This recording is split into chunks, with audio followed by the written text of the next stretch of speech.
안녕하세요.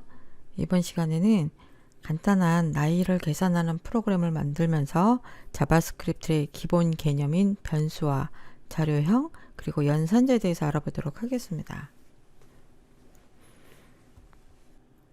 우리가 흔히 나이를 계산할 때 올해 연도와 그리고 태어난 연도만 알고 있으면 계산을 할 수 있잖아요.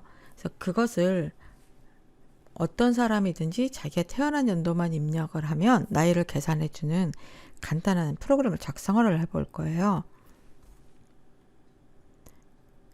우선 우리가 나이를 계산을 하려면 올해 연도 그리고 사용자의 태어난 연도가 필요하죠. 이 올해 연도나 태어난 연도처럼 프로그램에 필요한 값들을 저장해두는 공간이 필요한데요. 이것을 변수라고 합니다. 그 공간마다 서로 다른 이름을 붙여서 그 값을 가져와서 연산을 한다거나 그 연산한 결과값을 저장한다거나 할 수 있습니다. 이렇게 프로그램 안에서 값이 변할 수 있는 자료를 변수라고 하고요. 값이 변하지 않고 항상 일정한 값을 가지는 것을 상수라고 합니다. 지금 제가 미리 age.result.html 문서 안에다가 나이 계산하는 프로그램을 넣어봤어요. 이것을 웹브라우저에서 실행을 해서 나이 계산하기를 클릭을 하면 태어난 연도, 예를 들어서 2000년이라고 해볼게요. 엔터를 누르면 당신의 나이는 22세입니다 라고 알려주는 거죠. 자, 그러면 이 프로그램에는 어떤 변수가 필요할까요? 올해 연도, 태어난 연도, 그리고 계산한 결과값을 저장할 변수 하나. 그렇게 해서 세 가지의 변수가 필요하게 됩니다. 웹브라우저에는 자바스크립트를 바로바로 실행할 수 있는 자바스크립트 엔진이 포함되어 있는데요. 그 도구 더보기 개발자 도구를 클릭을 해서 개발자 도구창을 열면은요. 이 중에서 콘솔 탭을 눌렀을 때 콘솔 창을 볼 수 있습니다. 이 콘솔 창은 한 줄씩 자바스크립트를 실행할 수 있는 창이에요. 이 콘솔 창을 여는 단축키는 제가 바로 화면에 띄워드리도록 하겠습니다. 맥이든 윈도우든 브라우저에서 개발자 도구 창을 열면 그곳에 있는 콘솔 창에서 간단한 자바스크립트 소스를 작성해 볼 수 있습니다. 제가 이 콘솔 창을 설명드리는 거는 우리가 본격적인 프로그램에 들어가기 전에 자바스크립트 기본 문법을 연습해 보기 위해서예요. 자, 나이를 계산하는 프로그램에서 세 가지의 변수를 사용하겠다라고 말씀을 드렸죠. 일단 올해 연도를 저장할 변수를 만들어 보겠습니다. 자바스크립트에서 변수를 선언할 때는 var, let, const 이렇게 세 가지의 예약어를 사용을 합니다. 이 let와 const는 var이 가지는 단점을 극복하기 위해서 만들어진 새로운 키워드인데요. 일단 여기에서는 우리가 변수라는 개념 그리고 변수를 사용하는 방법을 공부하기 위한 것이기 때문에 var 키워드를 사용을 해서 변수를 선언하고 사용을 해보겠습니다. 우선 현재 올해 연도를 변수에다 저장을 하려면 올해 연도라는 것을 쉽게 알 수 있는 변수 이름을 쓰시는 게 좋아요. 저는 current year라는 변수 이름을 써보겠습니다. 이렇게 var이라는 키워드 뒤에 변수 이름 붙여주는 것을 변수를 선언한다라고 합니다. 내가 이제부터 이 프로그램에서 current year라는 변수를 사용할게 라고 알려주는 거예요. 이렇게 변수를 선언한 후에는 여기다가 값을 입력할 수가 있어요. 올해가 2021년도다. 이렇게 키워드 뒤에 변수 이름 붙여주는 것을 변수를 선언한다라고 하고 변수에다가 값을 넣어주는 것을 변수의 값을 할당한다라고 얘기를 합니다. 이렇게 선언과 할당을 따로 할 수도 있고요. 한꺼번에 할 수도 있어요. 현재 연도 외에 사용자에게서 태어난 연도 값을 받으려고 합니다. 이럴 때는 var birth year라고 하면 되겠죠. 이름은 여러분이 원하시는 이름을 쓰셔도 돼요. 여기다가 2000이라고 입력을 해보겠습니다. 이 경우에는 변수 선언과 할당이 한꺼번에 이루어진 경우예요. 이렇게 선언과 할당을 따로 할 수도 있고 선언과 할당을 한꺼번에 할 수도 있습니다. 이제 우리가 또 변수 하나 무엇이 남았죠?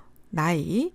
자, 나이는 이제부터는 우리가 지정해 놓은 변수를 사용하시면 돼요. 현재 연도에서 태어난 연도를 빼고 거기에 1이라는 값을 더해주면 나이가 되는 거죠. 이번에는 age라는 변수에 값이 아니라 식을 넣었어요. current year에 있는 값과 birth year에 있는 값을 계산을 해서 플러스 1을 해주는 거죠. 그럼 age는 몇이 들어가 있을까요? 네, 22라는 값이 들어가 있습니다. 이렇게 변수에 할당을 해서 그 값을 가져와서 계산을 할 수가 있어요. 이제 age에는 22라는 값이 들어가 있고 나는 당신의 나이는 22세입니다 라고 표시를 하고 싶다.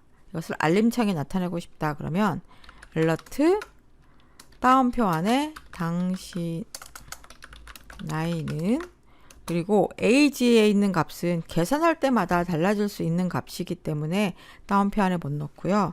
변수에 있는 값을 연결할 때는 플러스 다음에 age 그리고 플러스 그리고 세입니다 라는 식으로 입력을 해주시면 돼요. 이 따옴표 안에 들어있는 것은 문자이기 때문에 화면에 그대로 표시가 돼요. 여기서는 이제 알림창이 표시가 되겠고요. 뒤에 세입니다도 이 따옴표 안에 있는 내용이 그대로 표시가 됩니다. 두 개의 문자열 사이에 age 안에 들어가 있는 값이 나타나는 거죠. 엔터를 쳐볼게요. 그러면 당신의 나이는 22세입니다. 그런데 봤더니 나이는 다음에 띄어쓰기가 안 돼 있어요. 그래서 여러분들이 이 따옴표에 있는 문자열과 그다음에 변수에 있는 값을 연결해서 사용할 때는 띄어쓰기 같은 걸 미리 생각을 하셔야 돼요. 아, 여기 age 값이 들어가기 전에 공백이 하나 필요하구나 라고 생각까지 다 한 다음에 엔터를 눌러보면 이때 띄어쓰기가 되어서 표시가 되죠. 이게 가장 일반적인 방식이고요. ES6에 와서는 템플릿 리터럴이라고 해서 변수하고 문자열을 구별하지 않고 한꺼번에 연결해서 쉽게 작성할 수 있는 방법이 있습니다. alert 한 다음에 따옴표가 아니고요. 백티시라고 해서 우리 키보드 상에서 보시면 숫자 1 왼쪽에 있는 키예요.